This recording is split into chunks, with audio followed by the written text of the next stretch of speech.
Okay. Good morning, everybody. We are live for stepping into self-trust. I am so excited to do a live here on YouTube. It's been a while since I've done a live here on YouTube, so I am pretty excited about this. Today's content is going to be all about stepping into unwavering self-trust. I am Angela. I am a trauma healer and self-sabotage slayer. I help healers and trauma coaches and soul-aligned coaches slay self-sabotage so that they can embody freedom, live on their terms, and do business their way. And stepping into unwavering self-trust is so important to your business and to your life. And so I really want to make sure that we dive into this and really talk about all of this content. I think it's so important. While I have you, make sure that you like, that you share, and that you subscribe and get involved with the chat and do those things because it helps grow the community. And of course, I can answer any of the questions that you may have. So let's dive into this. Before I get into the tips of how to actually slay self-sabotage or to step into unwavering self-trust, there are foundational pieces that you want to make sure that you're doing. And as a healer and soul aligned service provider and a trauma coach, I know that you may already know these, but when you are in the mix or in the storm of dealing with self-sabotage and potentially failure, you don't really think about these things. All of the things that you've learned or that you've helped your clients with, they kind of go out the window. And they go out the window because you do deal with a lot of shame, a lot of guilt and embarrassment and guilt about, I think I already said that, about really failing in front of your audience, about messing up, making a mistake. And in the back of your mind, depending on how bad this was for you, in the back of your mind, you're always kind of wondering, can I do this again? Will I mess this up again? And so then this fear of success really starts to come into play. So these are the foundational pieces that I really want you to be aware of before we dive into any of the tips on how to create unwavering self-trust. And the first one is you want to make sure that you are dealing and healing and integrating your childhood trauma. And the reason why you want to make sure that you are working with this on a regular basis is because this is literally the reason why you are self-sabotaging in the first place. Self-sabotage is actually a safety mechanism because your body feels like it needs to kick into survival mode because it feels like what you're achieving and what you're going after is actually a threat to you. And that means that you may potentially die. And so since our primitive brain is set up to survive, that means it's going to kick you into this self-sabotage state so that you can stay safe. Let me wipe my nose. So that essentially is what happens. So your main goal here is to make sure that you are resetting and rewiring your nervous system. You're healing from your childhood trauma because there are parts of you that are not on board with what it is that you're doing. And that's why it feels so easy to just backtrack, right? Like, especially especially the last few years when I really sabotaged my life and my business, is I would do so good during the week, and then the weekends would come, and then I would be like, not giving to myself, not working, not doing the things that I promised that I would do. I would be drinking and partying and doing all of those things.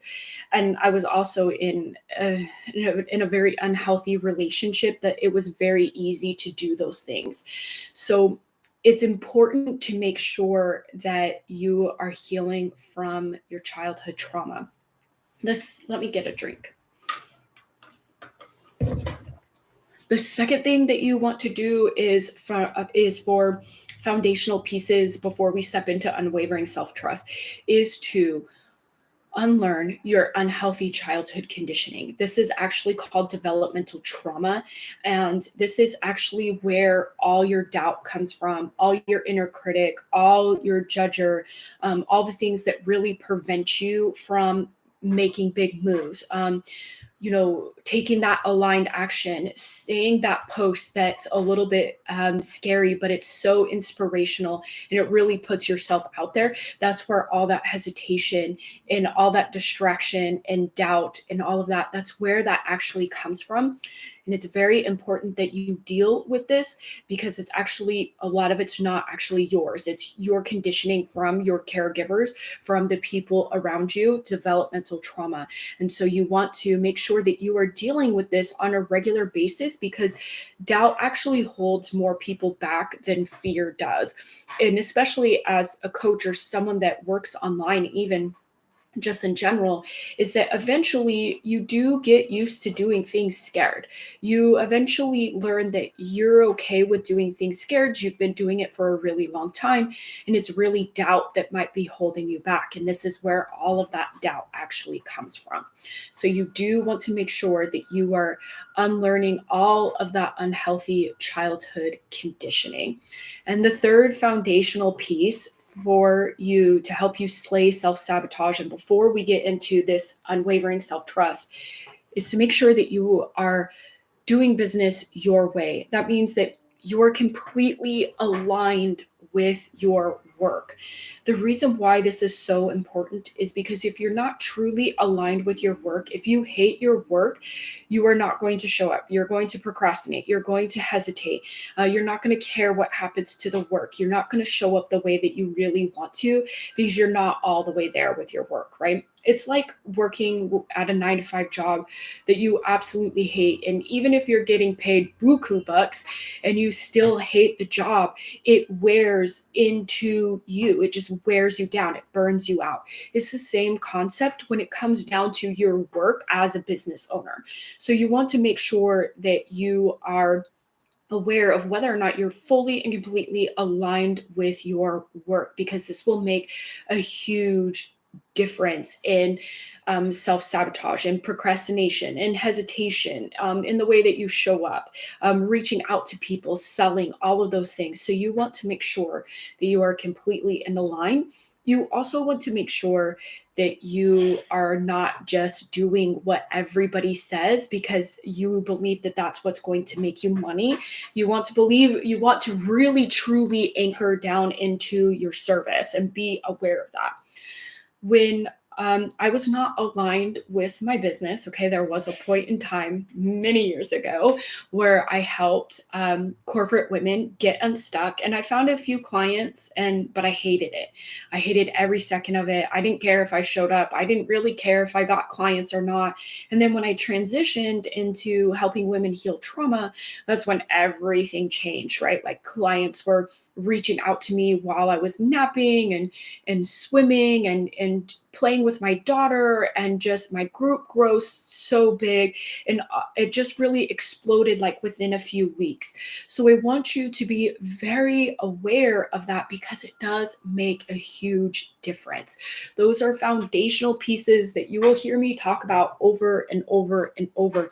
Those are three foundational pieces to help you slay self sabotage, and they are so, so important.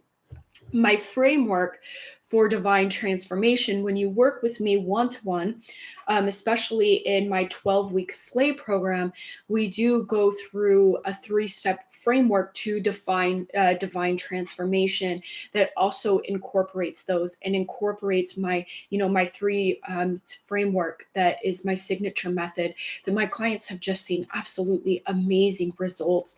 I've had clients that were afraid to share their gifts, and now they're full time in their business. I've had women, just afraid to share their story, and they've written it down and shared it with people. I've had women that have fully and completely stepped in to their work and unconditional love for themselves and just completely changed their whole life around to the point where their significant others have noticed a huge difference in their lives. So let's go into this 3-step this three tips to step into unwavering self-trust. One thing I want to let you know is that when you heal and integrate, it doesn't actually create self trust. And this was a huge misconception that I had. I didn't understand why, after all of these years of healing and integrating, because I've done about 10 years of it, why I wasn't experiencing any self trust, why I was still couldn't tell the difference between my intuition and fear, and why I really just didn't feel like I had my own back. And a lot of it has to do with realizing that it actually doesn't come with healing or integrating. It actually comes from action. And I know that that kind of sucks because it's like, well, shouldn't it just come from healing and integrating? And no, actually, it doesn't. It's like confidence, right? Confidence is built through action, it's not built through some innate thing that you're born with or through healing, even though it does really help. But action is the name of the game for both of those. And so these three tips will actually help you build confidence as well. But we are going to talk about this. And the first one is to hold space for yourself. Holding space for yourself is allowing yourself to feel all of your emotions. This is so critical. If you are not doing this for yourself, as a healer, as a solo line coach, or a trauma coach, this can actually be very dangerous. And it can be dangerous because that's also an indication that you are not truly holding space for your clients. And so the transformation and results for your clients will not be there. So you've got to make sure that you are holding space for all of your emotions, not just the bad ones and not just the good ones. And how do you know if you are holding space? Hey, Flo, I'm happy to see you. Thanks for jumping on. If you have any questions throughout, ask me some questions. I'm so happy that you jumped on. Um, so how do you know if you are able to hold space for yourself or other people, is when other people are feeling down or feeling sad or feeling emotional. It's how you react to it. So if you minimize what they're going through, or you at least them, so like that means, well, at least X, Y, and Z didn't happen. You really have something to be grateful for, or you should cheer up, or let's go and do these things so that you feel better. If you are doing those things to people rather than just allowing them to be in their emotions, this is how you know if you actually struggle for holding space for other people and holding space for yourself. This is a huge indication. And this is going to be so powerful. And I'm not saying that it's a bad thing to try to cheer people up, but ultimately people want to be seen and heard. And that means that we have to be very comfortable with allowing people to be sad and mad and angry and all of those things, because if we don't, it's actually telling them that, number one, their emotions and their feelings, they're not valid, they don't matter. But number two, it's also an indication of how they are making us feel and how uncomfortable we are with our own emotions. So you want to be aware of this. Holding space for yourself will absolutely build so much trust in yourself, because it will help you show yourself that, you know what, you've got your back. No matter what's going on, no matter what you're going through, you are going to be there for yourself. And this is essentially reparenting yourself, because we may have not had parents that were really there for us. So this is going to be a very huge piece. Hold space for yourself. If you don't know how to do this, this is what I help my one-to-one clients with. We practice this throughout the entire 12 weeks together. So just be aware of that. So the second one is to have I don't want to say super, don't want to scare you, but is to have uncomfortable conversations. Uncomfortable conversations are really about the conversations that you attempt to avoid because you might be afraid of rejection. You might be afraid of abandonment. You might be afraid of conflict. You might be afraid of their reaction and what they might say to you, which It's all understandable. Okay. I used to avoid uncomfortable conversations so that there wouldn't be conflict, so that there wouldn't be any arguments, so that I wouldn't have to feel a certain way afterwards. And especially in my relationship with my ex, I used to do that a lot. But even with Aubrey's dad, I used to avoid so much conflict, even though I knew that I needed to have uncomfortable conversations because they were making me feel so bad not having the conversations. And so it would just build up and build up, and eventually I would explode, right? And now we're having huge chaos because I didn't just speak up and have these uncomfortable conversations. And so now it turned into this huge thing when it didn't necessarily have to. I could have just had the uncomfortable conversation when I needed to or when I felt was right, and then avoid the whole thing. Oh, yeah, that was me. I tried to always keep the peace. Yeah, definitely. And it's actually a trauma response to always keep the peace. But the thing is that it's super uncomfortable to always keep the peace. And then again, you eventually explode. Something happens, or you passively aggressively do shit, right? Which is all completely normal, but it is a trauma response. But having these uncomfortable conversations build trust. And it builds trust because you're actually listening to your body. You're listening to your intuition. Your body and your intuition are saying, please have these uncomfortable conversations so that we can stop overthinking, so we can stop having anxiety, so that we can stop feeling like shit. And the second you start having uncomfortable conversations with people, no matter how hard it is, it gets easier and easier and easier and easier, to the point where if something feels completely out of whack, you start to notice, okay, what did I not do that I needed to do? Especially if you struggle with anxiety and overthinking. I know that people don't want to hear this, but anxiety and overthinking is a direct indication of unexpressed emotions, and something that you didn't do but you wanted to do, or something that you only did halfway and you fully didn't do it all the way, or you didn't speak your piece. Okay, a lot of that all goes together because the second you express yourself, the second you do something that you know that you're supposed to do, overthinking and anxiety disappears. Okay, and I know that that's wild, but that's why we're dealing with overthinking and anxiety, is because we know that we're supposed to be doing something but we're not doing it. So just be aware of that. Now it's more that I need to speak. Oh, I'd get resentful and explode. Yep, yep. That sounds about right. Because so let's talk about that, because that's something really powerful to bring up. Resentment is actually wounded feminine energy, which means that you're actually not holding boundaries, which is ultimately about not having those uncomfortable conversations that you know that you need to have. Now it's more of, I need to speak on this because it's uncomfortable for me and I don't like to carry it anymore. Yeah, definitely. Definitely. Like, I'd much rather like get that hit of relief now than carry it like for months or weeks at a time. Like, now it's like, no, thank you. I can't do this. I've got to have this uncomfortable conversation. Like, even if something feels off, I'm more willing to have that conversation or ask, is everything okay? What's going on?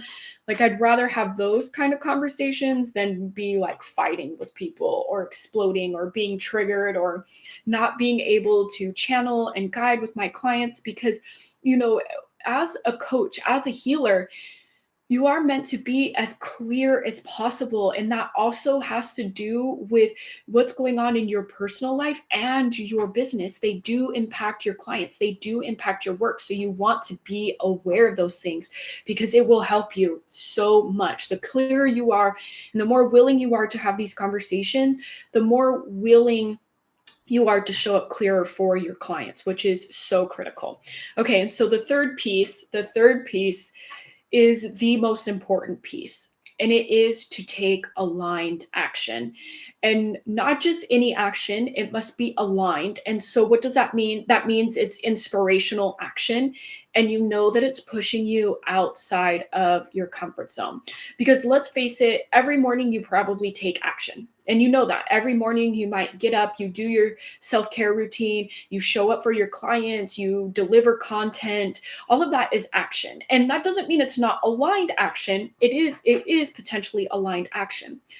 But you want to make sure that you are doing that action, but you are also doing action that sends you over the cliff, that makes you jump into that unknown without a parachute, wondering when the parachute is going to open. It's the things that scare you, it's the things that make you uncomfortable, it's the things that you know that are completely outside of your comfort zone. The reason why this is critical action is because when you practice pushing yourself outside on the ledge and that parachute opens, you are more willing to take risk. You are more willing to trust the outcome and trust yourself on the decisions that you've made because you know, again, you can do anything.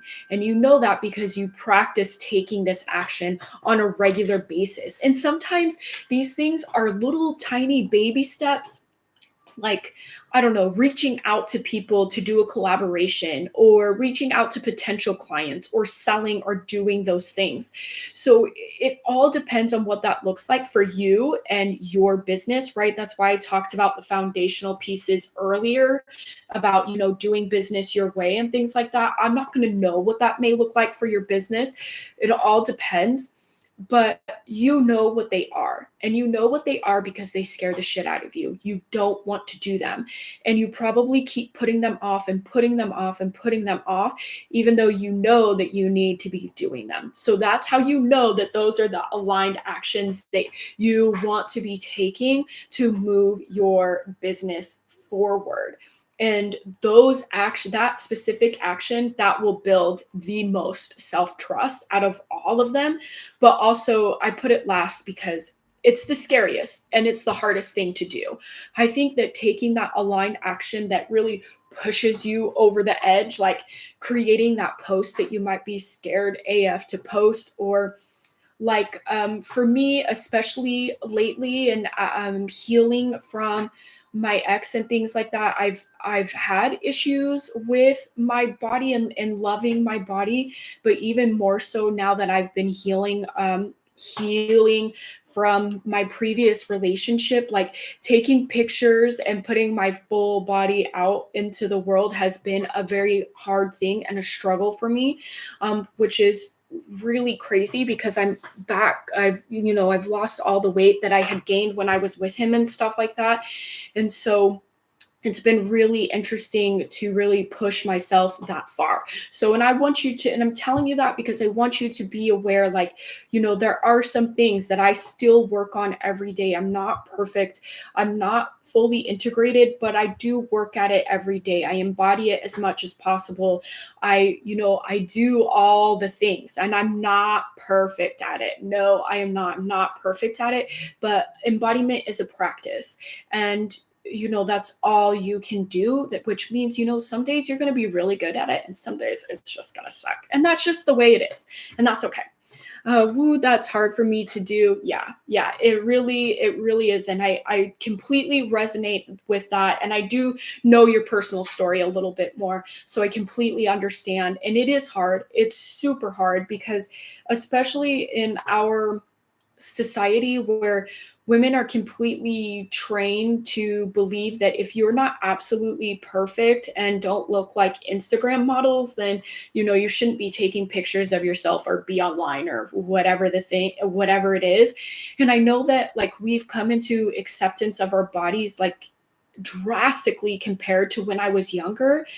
um but the things that were conditioned from when I was younger, they're still there. Like, it's crazy to me to see all this body acceptance and everybody preaching about body acceptance, but we're not talking about the conditioning that took place for women 10, 15 years ago and how different that is. Like, I the Thong Song by Cisco, okay, I'm going to date myself, but the Thong Song by Cisco, like, that changed everything for everybody. And it totally shifted our culture.